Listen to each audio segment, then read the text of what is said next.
ክረምት ለከተማ ከየትኛውም አካባቢ በላይ ትልቅ ትርጉም አለው። በተለይ በደህንነት ውስጥ ለሚኖረው ዝቅተኛ ገቢ ላለው ምንም ገቢ ለሌለው ማህበረሰብና ሱን ኑሮ መደጎም በሚችል ሁኔታ ካሁኑ ተዘጋጅተን የ90 ቀን እቅድ ብለን ርብርብ ብናረግ ተስፋውን በጣም ከፍ ስለምናደርግ ነው። ለወጣቶች በጣም ትኩረት መስጠት አለብን። ስራ መስራት አለባቸው። ኢንተርቴይንመንቶች ያስፈልጋሉ። የከተማ ወጣት ነው የምንመራው። ሁሉ ጊዜ ኢንጌጅመንት ውስጥ መግባት መቻል አለባቸው። እንዴት ኢንጌጅ እናርጋቸው የሚለው በደንብ መታቀድ አለበት። በምንድን ነው ኢንጌጅ የምናደርገው ወጣቱን? ማስ ስፖርት፣ ይሄ ሁሉ አምፊ ቲያትር በየቦታው የተገነባው ምን አይነት ፕሮግራሞች ከባህል ጋራ ከቱሪዝም ጋራ እያቀዳችሁ ሁሉ ጊዜ ኢንጌጅ የሚያደርገውን ፕሮግራም ማቀድ ያስፈልጋል። ሁለተኛ ስራ እድል ላይ ነው። ስራ እድል ላይ የታቀደበት መንገድ 175,000 ቀላል ቁጥር አይደለም። ግን የታቀደበት መንገድ ኢንዱስትሪ፣ የግብርና የመሳሰሉት ነው።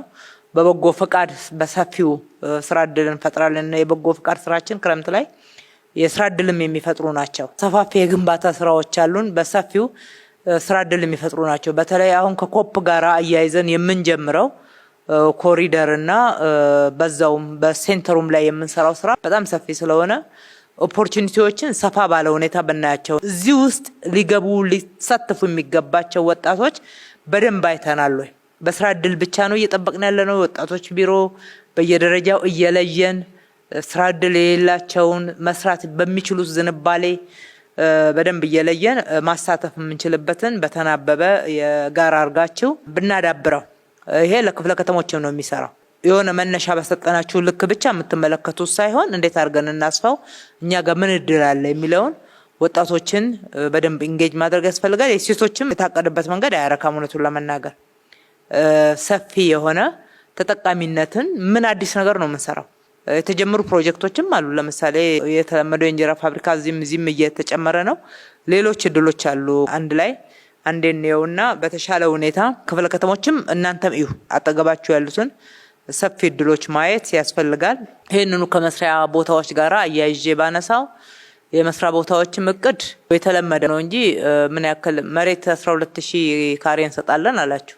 ሼድ ሳንሰጥም እንዴት እንደምንሰጥ ነው የሚያሳየው። አንሰራም ወይ አዲስ ሼድ፣ አዳዲስ መስሪያ ቦታዎች አንሰራም፣ አዳዲስ ሞሎች እያልን አይደለም። እንደማስታውሰው ቅጠል ተራ እንኳን ያቀደናል። የጎላጎል መስመር ላይ ከቦሌ መድኃኔዓለም እስከ እንግሊዝ ኤምባሲ ባሉት ላይ በርካታ የስራ እድል የሚፈጥሩ ቦታዎችን ሰርተናል። ቅድሚያ ከዛ ለተነሱት እንሰጣለን። ግን ታሳቢ ያደረግነው አዳዲስ የስራ እድሎችን ለመፍጠር ነውና እናንተ ደግሞ በተጨማሪ በዚህ ክረምት በመንሰራው ውስጥ አዳዲስ የመስሪያ ቦታዎች ምን አይነት የመስሪያ ቦታዎች የሚለውን ስታንዳርዱን ጭምር ነው ማስጠናት ያለባችሁ። ከእንግዲህ ወዲያ አዲስ አበባ ውስጥ መቼም ኤጋ በኤጋ እየሰራን እዛ ውስጥ ነው የምናስገባቸው ልንል ስለማንችል ስታንዳርዱን የማስጠናት ስራ እንኳን የዚህ ወቅት ስራችሁ ቢሆን ጥሩ ነው የሚሆነው ማለት ነው። ከቤት ግንባታ ጋር ተያይዞ የቤት ግንባታ በተሰራው ላይ ቆንጠር ተደርጎ ተቀምጧል። ግን አግሬሲቭሊ ነው መጨረስ ያለ። አንዱ አግሬሲቭ ስራችን የጀመርናቸውን ቤቶች መጨረስ ነው። ሁለተኛው ደግሞ በ2019 የምንጀምራቸውን የቤት ቁጥር መወሰን፣ ለሱ የሚያስፈልገውን ዝግጅት ከዲዛይን ከቦታ ከኮንትራክተር ልየታ ከአማካሪ ልየታ ጀምሮ በደንብ አድርገን የሰው ኃይል ዝግጅት ብዙ ስራዎች አሉት። እሱም በሚገባ ኮምፕሬሄንሲቭ የሆነ እቅድ ነው የሚያስፈልገው። የአመቱ እቅድ ኦልሬዲ ነበረና በዚህ ክረምት እንዴት አድርገን እንረባረብ። አንዱ ቤት ነው እንግዲህ ይህንን ህዝብን ልንክስ ከሆነ ትልቁ አንዱ ማዕከል አድርገን የምንሰራው መንግስት ሰራተኞች ላይ የጀመራችሁ ሴክተሮች አሉ። የፖሊስ የመሳሰሉት የተጀመሩ አሉ። እነሱን ወደ ስራ ማስገባት፣ ሌሎቹን ደግሞ በጀመርናቸው ፓኬጆች እና ሪሶርስ መፈለጊያ አማራጮች አጠናክረን መሄድን የሚጠይቅ ነውና ይሄ በእናንተ ቼክ ሊስት ላይ በደንብ በዝርዝር መቀመጥ መቻል አለበት። ክፍለ ከተሞች ጋር የሚሄደው የበጎ አድራጎቱ ነው። ቤት ላይ በምንም አይነት የጭቃ ቤቶችን ጠግናችሁ መሄድ አትችሉ። ክቡር ጠቅላይ ሚኒስትራችን ባስቀመጡት ግቦች በቃ እሱ እኮ ቆመዋል። ባለበት ሲሚንቶ ገረፍ አድርገን የሆኑ ቆርቆሮዎች ቀለም ቀብተን ያንን ቁጥር ለማብዛት የሚካሄደው አካሄድ አቁሙና ሪሶርስ እንዴት አድርገን ሞቢላይዝ እናደርጋለን የሚለውን ከበጎ ፍቃድ ማስጀመሪያ ፕሮግራም ጋር የበለጠ አስረግጠን እንሄዳለን። ነገር ግን የራሳችሁን አቅዱ። መጀመሪያ ምንድነው ልናደርግ የምንችለው? እነማንን ነው ሞቢላይዝ ማድረግ የምንችለው? ሴክተሮች በክላስተር አንድ መንደር መገንባት ትችላላችሁ። አንድ ህንጻ መጀመር ትችላላችሁ። በየክላስተራችሁ ባሉት አቅም ያላቸው ሊረዱን የሚችሉ አንዱ ግማሹ ግንባታ እቃዎችን የሚሰጠን ሊሆን ይችላል፣ ግማሹ ማሽነሪ የሚሰጠን ይሆናል፣ ግማሹ ደግሞ ለሌላ ከምንከፍል በሙያው ሊረዳን ይችላል፣ ግማሹ ዲዛይን ሊረዳን ይችላል። ገንዘብ በተለየ ሁኔታ ሳናወጣ ግማሹ ደግሞ ገንዘቡን ኮንትሪቢዩት ያደርጋል ማለት ነው። እንደዚህ እያቀናጀን እነሱን ፕሮሞት በሚያደርግ መንገድ በልዩ ንቅናቄ በሚዲያም እያጀብን በጥሩ ሁኔታ ልንሰራ እንችላለን እንጂ በቁጥቁጥ አንመልሰውም። ዞሮ ዞሮ የክፍለ ከተማ አመራሮች በደንብ አርጋችሁ የበጎ ፈቃድ ቤቶች እንዴት ሊሰሩ እንደሚችሉ አስቡ። አሁን ሰሞኑን ካጋጠሙን እይታዎች ተነስተን የሰፋፊ የቀበሌ ቤቶችም በደንብ አርጋችሁ አልያዛችሁትም። ለይታችሁ ከሆነ ከነካርታቸው ከነቦታቸው ስጡን። እኛ አዳዲስ መሬቶችን ካሳ እየከፈልን ተጨማሪ ወጪ እየተዳረግን ነው ቤት እየገነባን ያለነው። በአንድ ቀበሌ ቤት በትንሽ የደሳሳ ቤት ግን ሰፋፊ ቦታዎች ተይዘው አመራራችን ቤት የሚገነባው ቪላ ቤት ገና ብዙ ማህበረሰብ እኮ ነው ምን ያደርግልናል ቪላ ቤት። እኛ ትልልቅ ቤቶችን ገንብተን እዛ ቦታ ላይ ሊቀመጥ የሚችል 2G+4 G+5 G+7 መስራት እየቻል መልሰን ቦታ እያባከነን ያለ ነው። እሱ ደግሞ የመረጃ ጥረት ስላለብን ነው። ክፍለ ከተሞችም እንድታዩ ይሄ በቃ መዋል ያለበት እዛ መልሰን ቤት ለመጠገን አይደለም። እንደዚህ አይነት ቦታ ያለበት ይሄ መመሪያ ነው። መመሪያው በሜር ኦፊስ ይወርዳል። እንደዚህ ሰፋፊ ግቢ ያላቸው የመንግስት ቦታዎች ለቤት ጥገና በምንም አይነት አይውሉ። አዳዲስ ቤቶችን እንገነባበታለን ወደ ላይ ከከተማው ጋራ በዘላቂነት መዝለቅ የሚችሉ ነገ የማይፈርሱ ቤቶችን እንደገና ደግሞ ብዙ ማህበረሰብን ሊይዝልን የሚችል ቤት እየገነባንበት የማህበረሰቡን ጥያቄ መመለስ አለብን። ሁለተኛ ከዚህ ጋራ ተያይዞ እዛው እያለ ከቤት በህገወጥ መንገድ የተያዘ ነው ብሎ ማስወጣት የሚቻለው ስንወስን ነው። እናንተ እንዴት ነው ህገወጥ የተባለው የሚለው ለዩና አቅርቡ። ይሄም የመመሪያችን የሰርኩላራችን አካል ነው የሚሆነው። ቤቶች በህገወጥ መንገድ የቀበሌ ቤትን የያዘ አላግባብ ነው የገባው አላግባብ ነው ወደሱ የተላለፈው የሚባል ካለ ስሩ፣ ትክክል ነው። ነገር ግን በራሳችሁ ወሰናችሁ ጨርሳችሁ ድሃ ታስወጡ።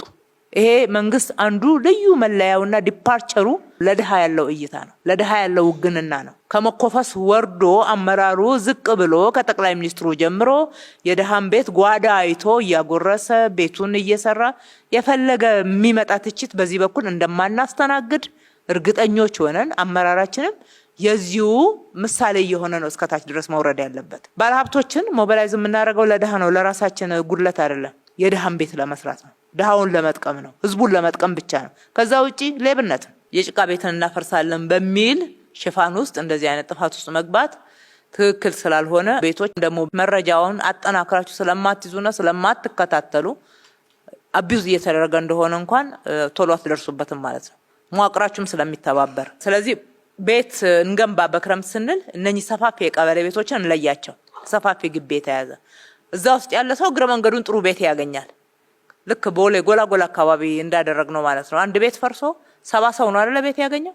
በቃ በትልቅ ማሳያ እኮ ነው። ገብስ ተራ አዲስ ከተማ ስንት ቤት አፍርሰን ነው ያ ሁሉ ማህበረሰብ የገባው።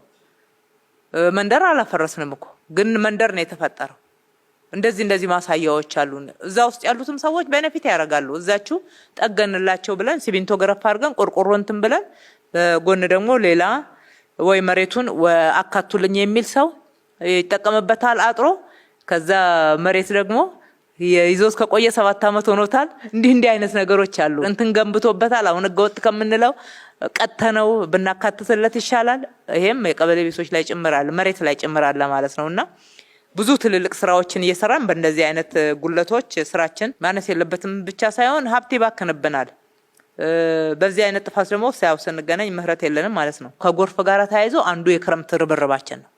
በምንም አይነት ይህን ሁሉ የከተማ ትራንስፎርሜሽን ሰርተን አዲስ አበባ የዓለም መነጋገሪያ ሆነ ብዙ አፍሪካ ወንድሞች እህቶቻችን መነጋገሪያ ሆና በክረምት ጎርፍ መጥቶ ይሄን ያክል ሰው አጠቃይናል ቤት በፍጹም ዲዘርቭ አናረግ። ከፍ ያለውን የከተማችንንና የሀገራችንን ስም ይዞ የተነሳውን ስራ በጣም ያጎድፈዋል። በኮሪደር በሰራንባቸው ቦታዎች ላይም ምናልባት በሚሰራበት ሰዓት የታለፉ የተዘጉ በወቅቱ ያልታዩ ካሉ ክረምቱ ሲመጣ ቶሎ እናገኛቸዋለን። እጅግ በጣም ፈጣን የሆነ ምላሽ ያስፈልጋል። የሚመለከታቸው በጣም መቀናጀት መቻል አለብን ማለት ነው። በልዩ ሁኔታ እዚህ ክረምት ላይ ለውጥ የምናመጣ ነው። ከማንም በላይ ግን ክፍለ ከተሞች ናቸው ተጠያቂዎች በዚህ ቦታ ይሄ ቢያጋጥማል። አንደኛ እዛ ህዝብ ውስጥ ውላላችሁ፣ ታድራላችሁ፣ ትሰራላችሁ፣ ከማህበረሰቡ ጋር ተቀራርባችሁ ታውቃላችሁ፣ ችግር ያለበትን ታውቃላችሁ። የማዕከል ሴክተር ሁሉም ቦታ እንዲያውቅ አንጠብቅበት። እያንዳንዱ ወረዳ፣ እያንዳንዱ ክፍለ ከተማ አካባቢውን እንዲያውቅ ይጠበቃል።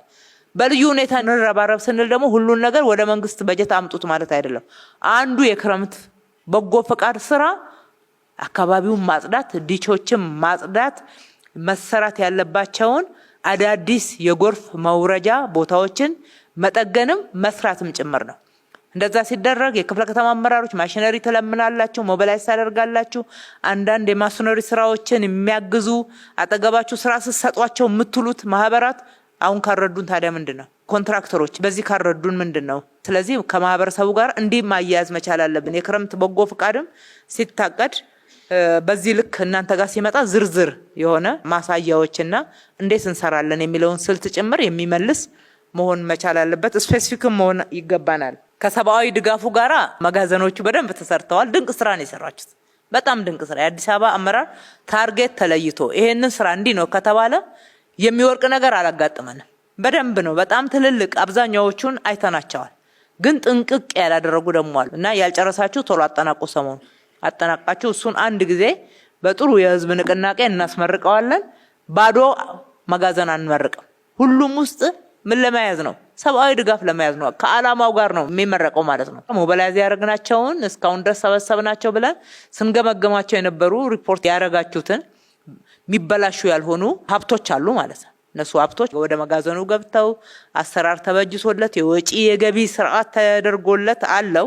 እሱን ግን የአደጋ ስጋትም በደንብ የሚጠየቅበት ነው የሚሆነው። በቁጥጥር ስርዓቱ በበጎ ፍቃድ በኩል ክፍተት አለ ከተባለ ግልጽ የሆነ ውሳኔ፣ አደጋ ስጋት ደግሞ ድንገተኛ የምንረዳው ነገር አለ ከተባለ የነበረውን አሰራር ፈትሸን ግልጽነቱን ጨምረን በዛ መንገድ የምናስተዳድረው ሀብት ነው የሚሆነው። በማንኛውም አይነት ሁኔታ ችግሮች ሲያጋጥሙ ተጨማሪ የማንንም ድጋፍ ሳንጠይቅ ከተማዋ ራሷን የምትችል ሌሎችንም የምትረዳ ከተማ ሆና ነው መውጣት ያለባት። አጠቃላይ ራስን መቻል ለማወጅ ዝግጅት እየተደረገ ነው። አንዱ ማሳያኛ ነንና ሁሉም ጋር የተሟላ መሆኑን ማየት ነው። የአረንጓዴ አሻራ ስራችን ሌላኛው ትልቅ ትኩረት የምንሰጥበት ትላንትና አጠቃላይ አመራሩ በተገኘበት ክብር ጠቅላይ ሚኒስትራችን ይፋ አድርገውታል። 8 ቢሊዮን ነው እንደ ሀገር ዘንድሮ የምንተክለው። በየክፍለ ከተማው ቦታዎቻችሁን በሚገባ ለዩ። አዲስ አበባ ከዘንድሮ በኋላ 30% መሙላትና ዓለም አቀፍ ተወዳዳሪ ከተማ መሆን አለባት የሚለው እልህ በደንብ ይግባብን። ግድ የላችሁም እንችላለን። እስከዛሬ እንደዚህ አቅደን ያልቻልነው የለምና አትሊስት ዘንድሮ 6 ሚሊዮኑን ከኮፕ ጋርም ተያይዞ ሰፊ ቦታ ስለሆነ እያዘጋጀን ያለ ነው። ራሱ ወደ 300 ሄክታር ነው የሚደርሰው የኮፕ አካባቢ። እኛ ግን በዘላቂነት ከተማችን እየገነባን ነው። በዘላቂነት ምግብ የሚገኝበትን ስራ እየሰራን ያለ ነው። ስራ እድል እየፈጠርን ያለ ነው። እዛው እያለ ለጊዜው አንድ ኢቨንት ጉዳይ አይደለም። እሱ ትልቅ ክብር ቢሆንም ለሀገር፣ እኛ ግን አጋጣሚውን ተጠቅመን ከተማችንን በሚገባ ገንብተን የምንወጣበት እድል ነው ያገኘነው ለማለት ነው። የገቢ በዚህ በሰኔ የ2018ቱን እንዴት ነው የምናሳካው? መሳካት መቻል አለበት። አንዱ እሱን ነው የምናየው ከ90 ቀን እቅዳችን ውስጥ። ሁለተኛው የ2019 የገቢ እቅዳችን የገቢ ፖቴንሻል ተጠንቷል። በኢንዲፔንደንት ተቋም አጥንተናል። ለሁላችሁም እናቀርባለን። ምን ያክል ከፖቴንሻላችን ያነሰ ገቢ እንደምንሰበስብ ኦብጀክቲቭሊ ሳይንሳዊ በሆነ መንገድ ማሳየት ችለዋልና እሱን እናያለን። ግን እሱን መነሻ አድርገን ገቢዎች ዘንድሮ አብዛኛው ዝግጅት የምናደርግበት ስለሆነ አስፐር ዘ ፖቴንሻል ለመስራት ዘንድሮ ግን ምን አዳዲስ የገቢ መሰረቶች አሉን? ገቢ መሰረት ማስፋት ላይ የአሰባሰብ ስርዓታችንን እንዴት አድርገን እናጠናክርና ወደ ሲስተም እናስገባ የሚለው ነው ዋናው ትኩረት የሚሻው። ከንቅናቄ ስራዎቻችን ጋር ተያይዞ በማስ ስፖርት፣ በእግር ጉዞ፣ በደም ልገሳ፣ በጽዳት፣ በውይይት ዲቾችን፣ በአረንጓዴ ልማት ተከላ በቃ ህዝቡን እስከ መጨረሻ ቀጥሎ ደግሞ በበዓላት በጣም ኢንጌጅ አድርገን ነው ይዘን የምንዘልቀው። ቋግሜን በስራ በልማት እንዴት አድርገን ህዝቡን ኢንጌጅ እንደምናደርገው ክሊር ሆነን የሆይታ የሰረሞኒ ስራ ሳይሆን ውጤት ይዘንበት የምንወጣው ስራ መስራት እንድንችል ነው ያሰብነው። ከአገልግሎት ጋር ተያይዞ በዋናነት ሁሉን በአንድ ጊዜ አንሰራ፣ ፎከስድ መሆን መቻል አለብን። ፎከስድ ለመሆን አንዱና ዋንኛው ሁለቱንም የመሬት አገልግሎቶቻችን ምን አዳዲስ የመሬት አገልግሎቶችን ነው ወደ መሶብ የምናስገባው? የትኞቹን ነው በብዛት ሰው የሚመላለስባቸው? አትሊስት በዚህ በ90 ቀን ውስጥ አዳዲስ የምናስገባቸው ላይ በይፋ እንነጋገር። ሁለተኛ ከገቢ በርካታ አገልግሎቶችን ወደ መሶብ አንድ ዲጂታል ማዕከል ማስገባት አለብንና እሱን ዝግጅት ነው ትኩረት እንድታደርጉ የምንፈልገው። ሶስተኛ ከግንባታ ፈቃድ ቁጥጥር ስራ ጋር ተያይዞ ህዝቡን የሚያመላልሱ የኦንላይን አድርገናቸዋል ብለው ነገር ግን ግለሰቦች ሲፈልጉ የሚፈቱ ሲፈልጉ የሚያስሩትን አሰራር ማስቀረት ላይ ትኩረት ማድረግ መቻል አለብን። ሲስተማችንን በማጠናከር አብዛኛውን ወደ ዲጂታል አንድ ማዕከል አገልግሎት እያስገባን ሰውን እያሰለጠን እያበቃን አገልግሎትን ከብዙ ውጣ ውረድም ከሌብነትም እያላቀቅን መሄድ ነው። ስለዚህ ታርጌቱ ስንት ተጨማሪ አገልግሎቶችን ትኩረታችን እነኚህ አገልግሎቶች ይሁኑ። ንግድንም ብንጨምር ደስ ይለኛል፣ ግን በዋናነት ግን እነኚህ ናቸው። ከሙስና ጋር ተያይዞ እየሰራን ራሱ ፐርሰፕሽን ዋለ እየሰራን ለውጥ እየመጣ ራሱ ይህን ሁሉ ሀብት ከሌብነት አላቀን ተመልሰን ከተማውን እያለማን ከየት ሀብት መጣ የሚለውን እኛ ራሳችን መናገር እስከሚያቅተን ነው። ምንም ማጋናን አይደለም እያወራን ያለ ነው። ማንም ሰው አይቶ እየመሰከረ ያለው እውነት ነው። ልማትን የሚቃወሙ አካላት እንኳን መቃወም የማይችሉበት ደረጃ ደርሰዋል። ይሄ የከተማው ሀብት ነው። ከሌብነት ከዘረፋ ባናላቀው ከየት እናመጣለን? ነገር ግን ፐርሰፕሽኑን ዝም ብላችሁ ቼክ ብታርጉ የአዲስ አበባ ላይ ሌብነት አመራሩም ይላል ፐርሰፕሽን አለ። ችግር የለም እያልኩ አይደለም። ችግር በጣም ጉቦኝነትና እድሉ ከተገኘ በተገኘው ቀዳዳ ገባ የማለት ፍላጎቱ ትንሽ አይደለም አለ። በተለይ ጉቦኝነት በጣም አለ። ነገሮችን ጥቅም ካላገኙ ስርስር ማድረግና ማስለቀስ፣ ማቆየት፣ መተብተብ አለ። ኮምፕሊኬት ማድረግ አለ። ቅንነት ማጣት አለ። እሱን እንድንሸፋፈን አይደለም ጥሩ ሰርተናል የምንለው። ያልተሻገርነው በሽታ ነው። ለመሻገር ደግሞ ጥረት እያደረግን ነው። መሶብ አንዱ ትልቁ ማሳያ ነው። እሱንም ቢሆን በዚህ ደረጃ የተሰራ ስራ ያው ብሶበታል። ስርዓት ወደማይሆን ሄዷል። ጭራሽ አሰራር ነው። በይፋ ነው አካውንታቸውን የሚሰጡት። እንዲህ ነው የሚለው ንግግር የተደጋገመ የሰራነውንም ስራ እየደፈቀው ነው ያለው። ስለዚህ የ90 ቀናችሁ እቅድ ውስጥ መግባት ያለበት እንዴት አድርገን ነው በትክክል የተሰራና ለውጥ የመጣውን ናሬሽን በሚገባ መሸጥ የምንችለው? እውነት ስለሆነ ኮሚኒኬት ማድረግ በሚገባ ያስፈልጋል። ከአመራር ማጥራትና መልሶ ማደራጀት፣ ማሰልጠን፣ ማዘጋጀትና በተሻለ ኢነርጂ ወደ ስራ ማስገባት አንዱ ተልኮ ይሄ ነው። እዚህ ውስጥ በተልኮ ነው በቃ ሰውን የምንገመግመው በሰጠነው ተልኮ። የአመቱ ስራ ደግሞ አለ እዛ ውስጥ ተልኮ እንዴት ፈጸመ ነው።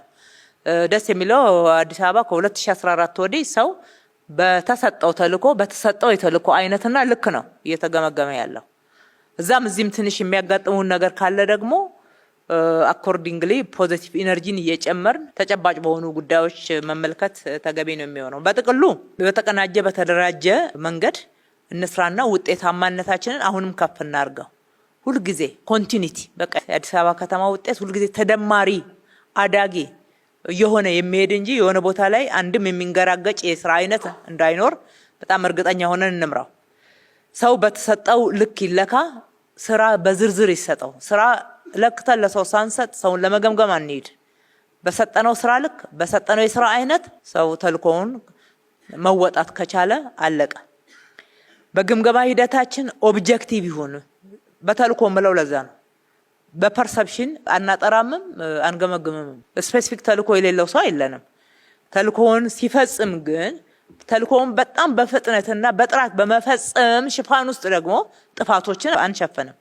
ይኸውላችሁ አመራሮች ምን ማድረግ አለብን መሰላችሁ? አጠገባችሁ ጥቃቅን ችግሮች ሲያጋጥሙና ይሄ ለምን ሆነ የሚል ማጉረምረምና እይታ ሲመጣ እድል ስጡ ለማየት። ግድ የለም ከማንም በላይ እናንተን ይጠቅማል። ሰው ይናገር፣ ይሄ ጎድሏል፣ ይሄ ትክክል አይደለም፣ ይሄ ጥሩ አልተፈጸመም የሚለውን ፊት ለፊት ለመናገር አንደኛ እንለማመደው። አጥርታችሁ እዛው ይሄ ጉዳይ እኮ እዚህ ወዲያው ክላሪቲ ፈጠሩ። አይስፋፋ። ህዝባችንንም የምንመራውንም እንረዳው። ተናገረ እኮ ህዝቡ ምንድነው የምንፈልገው አለ። ዲሞክራሲ። ለዲሞክራሲ ያለውን ጽናት እኮ ነገረን። ዲሞክራሲ፣ ሁለተኛ ልማት፣ ሶስተኛ ሰላም። ይሄ ችግርና ግጭት ባለበት ቦታ ሁሉ በሚገባ ኮሙኒኬት አድርጓል። ህዝቡን ስንረዳው እኮ ነው የምንመራው። ስለዚህ እነኚህን ነገሮች አጥብቀን እንይዛለን ማለት ነው። በውስጣችን እኛ አንዳችን ለሌላችን ዲሞክራት ካልሆን በመገጸጽ በማስፈራራት በዛ በዚህ በመቆጣት የምናሰራው ሰው የለም። ሲያጠፋ ጥፋቱን ነው የምንቆጣው፣ ብልሽቱ ነው የምንቆጣው፣ ትክክል አይደለም የምንለው። ከዛ ውጪ ስንመራ፣ ስንገመግም፣ ስናሰማራ፣ መልሰን ፊድባክ ስንሰጥ በጣም አፕሮቻችን ዲሞክራቲክ መሆን መቻል አለበት። ልምምዱ እያደገ እንዲሄድ ህዝባችን የሚፈለገው ይሄ ነው። ብዙ ጥረት የሚያደርግነው ማአት መመሪያ አውጥተንባችሁ ለዚህ ነው። ለምርጫ ብቻ የመጨረሻ ግብ አይደለም። ሁሉ ጊዜ የምንለማመደው የየዕለት ህይወታችን ስራችን ውስጥ ልንላበሰው የሚገባ ባህሪ ነው መሆን ያለበት። ከዛስ ወደ ማህበረሰቡ ይዘልቃል ማለት ነው። በስራችሁ ያለው ከመመሪያችን ከአሰራራችን ውጪ ሰው የሚያንጓጥተው ሰው ጤፎ የሆነ ምንም ብዙ ክብር የማይሰጥ ሰው እዚህ ካላለማመር ነው ከየትም ሊመጣ አይችልም። በደረስንበት ሰዓት ማባረር ይሆናል። ኢንቨስት እናደርግበታለን፣ ማባረር፣ ኢንቨስት እናደርግበታለን፣ ማባረር። ምን ይጠቅማል? ፓርቲውን አይጠቅምም። እጅግ በጣም አድርገን እናመሰግናለን።